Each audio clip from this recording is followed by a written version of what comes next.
أعوذ بالله من الشيطان الرجيم. بسم الله الرحمن الرحيم. يا أيها الذين آمنوا ليبلونكم الله بشيء من الصيد تنالوا أيديكم ورماحكم ليعلم الله من يخافه بالغيب، فمن اعتدى بعد ذلك فله عذاب أليم. يا أيها الذين آمنوا لا تقتلوا الصيد وأنتم حرم، ومن قتله منكم متعمدا فجزاء مثل ما قتل من النعم يحكم به ذوى عدل منكم هديا بالغ الكعبة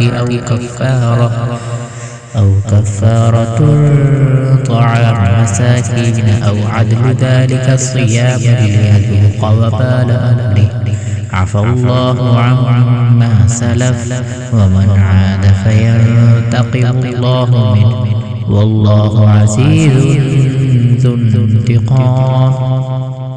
أحل لكم صيد البحر وطعامه متاعا لكم وللسيارة، وحرم عليكم صيد البر ما دمتم حرما، واتقوا الله الذي إليه تحشرون.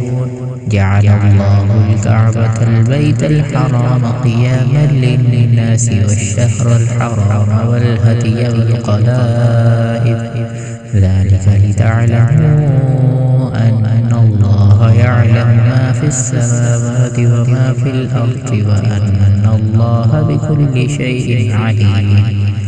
اعلموا أن الله شديد العقاب وأن الله غفور رحيم.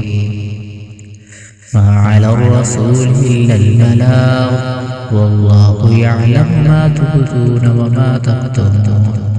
قل لا يستوي الخبيث والطيب ولو أعجبك كثرة الخبيث، فاتقوا الله يا أولي الألباب لعلكم تفلحون.